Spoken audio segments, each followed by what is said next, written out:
आज हम बात करने वाले हैं न्यू टॉपिक। इस पे हमने आपसे चर्चा की थी, हम अगले क्लास में इसकी चर्चा करेंगे। जैसा कि आप देख रहे हैं बोर्ड पे कि विभिन्न भौतिक राशियों में संबंध स्थापित करना है। तो इसके लिए हमने आपको बताया था कि विभिन्न भौतिक राशियों में संबंध स्थापित करने के लिए हमें, यानी जब हमें ये संबंध निकालने के लिए कैसे संबंध निकालेंगे, तो इसके लिए हमें आवश्यकता क्या है, तो हम कहें यहाँ पर विभिन्न भौतिक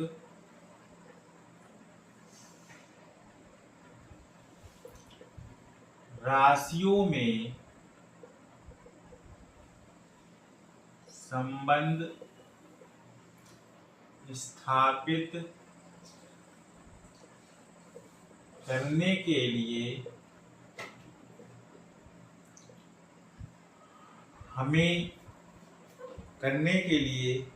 हमें ज्ञात होना चाहिए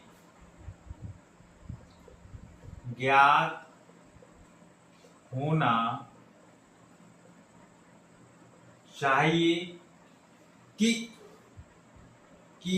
वह भौतिक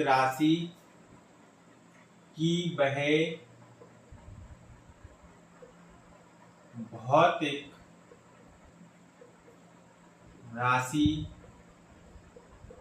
किन किन राशियों पर निर्भर है। यानी वह भौतिक राशि किन किन भौतिक राशियों पर, यानी किन किन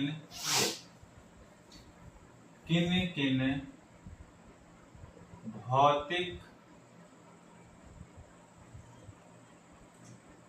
राशियों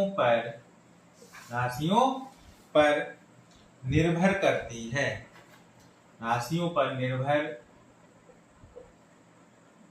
करती है। यानी इस तरह के संबंध ज्ञात करने के लिए हमें क्या आवश्यक है कि विभिन्न भौतिक राशियों में संबंध स्थापित करने के लिए हमें ज्ञात होना चाहिए कि वह भौतिक राशि किन किन भौतिक राशियों पर निर्भर करती है। ये हमें ज्ञात होना चाहिए, तभी हम इसमें संबंध स्थापित कर सकते हैं, अन्यथा संबंध स्थापित करने में असुविधा होगी। यानी किसी भौतिक राशियों में संबंध तभी स्थापित होगा ये हमें ज्ञात हो कि वो भौतिक राशि किन भौतिक राशियों पर निर्भर करती है। ठीक है, जैसे यहाँ पर उदाहरण के तौर पे हम समझें, क्या समझे उदाहरण के तौर पे, उसको यहाँ देखेंगे। जैसे हमसे दिया क्या है कि किसी भौतिक राशि का द्रव्यमान किसी भौतिक राशि का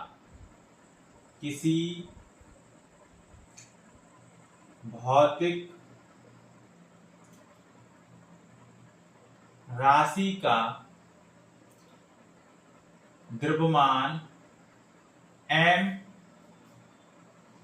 ठीक है, या किसी भौतिक राशि का बल, ऐसे कह लें, किसी भौतिक राशि का बल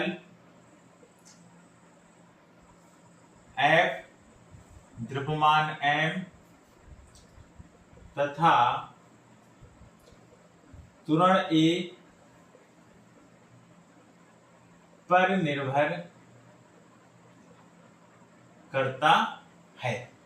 ये हम कहेंगे कि कोई भौतिक राशि, यानी किसी भौतिक राशि का जो बल F है वो द्रव्यमान m और त्वरण A पर निर्भर करता है। ठीक है, तो इसमें हम सूत्र कैसे निकालेंगे, यानी जो बल F है वो समानुपाती है m इंटू A के। ठीक, तो इसकी विमा हम मान लेते हैं A है, इसकी विमा क्या मान लेते हैं, B है। यानी द्रव्यमान और त्वरण पर निर्भर करता है, यानी किसी भौतिक राशि का बल। इधर करेंगे क्या, F हटा देंगे तो यहाँ लगाएंगे K M A और A B। M यहाँ पर द्रव्यमान है और A यहाँ पर क्या है, त्वरण है, और F यहाँ पर क्या है, बल है।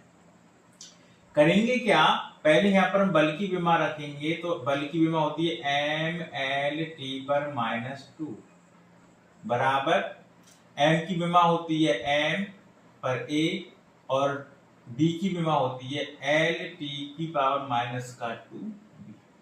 एम वाले पद एक तरफ ले लेंगे, पदों में यहाँ पर कर लेंगे, तो ये तो हमारा सेम ऐसे ही रहेगा एम एल टी पर -2 और इधर हमारे पास बनेगा एम ए और एल यहाँ पर पावर बी और टी की पावर माइनस का हो जाएगा 2b। ठीक, अब इसमें हम घातों की यानी दोनों पक्षों में घातों की तुलना करने पर, जब घातों की यहाँ पर हम तुलना करेंगे तो देखो यहाँ a है विमा इसकी विमा है a, l की विमा है यहाँ b है, इसकी विमा है a, यहाँ पर t की -2 तो -2 की बराबर है -2, यानी तुलना करेंगे तो a बराबर लिखेंगे 1, b बराबर लिखेंगे 1 और -2b बराबर लिखेंगे -2। तो माइनस से माइनस कैंसिल हो जाएगी तो b बराबर बनेगा 2/2, 2 × 2 यानी b का मान बन गया 1। ठीक, अब b का मान यहाँ भी 1 है, b का मान यहाँ भी 1 है। ठीक है, क्यों? क्योंकि हमें यहाँ पर b में ही निकालने हैं पद में। ठीक है, और यहाँ l पर दिया तो l ही देंगे, यहाँ t दिया तो यहाँ पर t पर विमा देंगे। अब ये वैल्यू मान उठा के इसमें रखेंगे, जब इसमें ये वैल्यू रखेंगे तो m पर लिखेंगे 1 और a पर भी लिखेंगे 1 और संबंध हमारे पास बनेगा f बराबर m। इस तरह से यहाँ पर हम सवालों को सॉल्व करेंगे। बात समझ में आया? इस तरह से हम यहाँ पर सवालों को निकालेंगे। समझ में आ गया? रफ करते हैं, अगला सवाल यहाँ पर देखेंगे इसी तरह से। यानी किसी भी भौतिक राशि का हमें विमा निकालनी, तो बस हमें ये ज्ञात होना चाहिए कि वो भौतिक राशि किन भौतिक राशि पर निर्भर करती है, अन्यथा हम यहाँ पर सवाल करने में क्या रहेंगे, असक्षम रहेंगे, यानी सवालों को हम सॉल्व नहीं कर सकते। क्लियर हुआ? जैसे हमें सवाल दिया है कि यदि ऊर्जा E,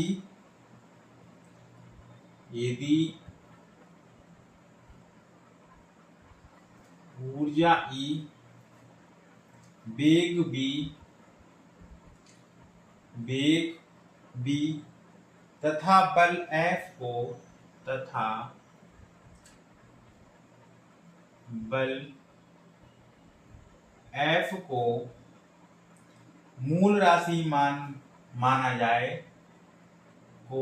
मूल राशि माना जाए, तो द्रव्यमान की विमा क्या होगी? तो द्रव्यमान की विमा क्या होगी, ये निकालना है। ये कह रहे हैं यदि ऊर्जा E, वेग v तथा बल F को मूल राशि माना जाए तो द्रव्यमान की विमा क्या होगी। इसका मतलब ये कह रहे हैं कि m, ये कह रहे हैं ऊर्जा E है, वेग v है और बल F है को मूल राशि माना जाए तो द्रव्यमान की विमा क्या होगी। यानी हमें इसमें F, इसका मतलब m जो है वो E, B और F पर निर्भर करता है। तो E की विमा लिखेंगे A, B की विमा B और F की विमा C हो जाएगा। द्रव्यमान की विमा हम जानते हैं क्या बनेगा, हमारे पास m होता है, E ऊर्जा है तो ऊर्जा की विमा होती है mL2T पर -2, वेग की विमा हम सब जानते हैं LT-1 का B, इस पर होगा A और F mLT पर -2 पर विमा हो जाएगा C। अब m वाली विमा हम एक तरफ करेंगे, समझने का प्रयास करना। m पर a यहाँ पर है और यहाँ पर m है नहीं प्लस का c, यानी m पर होगा a प्लस c विमा हो जाएगी। l की इसी तरह अलग अलग पदों पर निकालेंगे। l में यहाँ पर a और k कितना 2a, यहाँ पर भी एल ई प्लस का बी, यहाँ पर भी है क्या है सी, ये विमा बनेगी। अगले टी पर निकालेंगे तो टी पर माइनस का 2a माइनस का b और माइनस का 2c, ये विमा बनेगी। और m, इसका मतलब m पर एक विमा है, l पर 0 है, t पर भी विमा यहाँ पर क्या है 0 है। ठीक है, इसका मतलब a प्लस सी बराबर तो विमा है 1, a प्लस सी बराबर विमा हमें कितनी दी है 1 दे रखी है। और हमारे पास 2a plus b plus c बराबर विमा दे रखी है 0, और माइनस का 2a माइनस का b और माइनस का 2c बराबर विमा दे रखी है 0, क्योंकि यहाँ पर 2a plus b plus c यानी l पर पूरी विमा जो है वो इस 0 के बराबर है, और इस पर जो t पर पूरी विमा है वो भी 0 के बराबर है। इसको हम सॉल्व कर लें, जोड़ने पर कर दे तो देखो इससे ये कैंसिल हो जाएगा, इससे ये, तो केवल क्या बचेगा c, और माइनस के c बराबर 0, माइनस 2 में से प्लस तो c बराबर 0 है, c का मान भी हमें कितना मिलेगा 0, और c की भी 0 यहाँ रख दी तो a बराबर 0 प्लस 1 यानी a बराबर कितना मिलेगा 1, और 1 की विमा हम कहीं पर रख दें किसी समीकरण में, तो 2 इंटू 1 प्लस बी प्लस 0 बराबर 0, तो 2 प्लस बी बराबर 0, तो b बराबर मिलेगा माइनस के कितने 2। ठीक है, तो a मिल गया, c मिल गया, b मिल गया। फार्मूला बन लिखेंगे तो m बराबर e, e की विमा a है, e की विमा क्या है a है। ठीक है, तो a पर कितनी पावर है 1, तो 1 लिखेंगे। इसके बाद b की विमा कितनी है माइनस के, तो इस पर लिखेंगे माइनस के 2 लिखेंगे। c पे विमा 0 है यानी f पर विमा 0, तो ये टर्म्स यानी m बराबर बनेगा ई बी माइनस, ये फार्मूला हमारे पास यहाँ पर निकल के आएगा।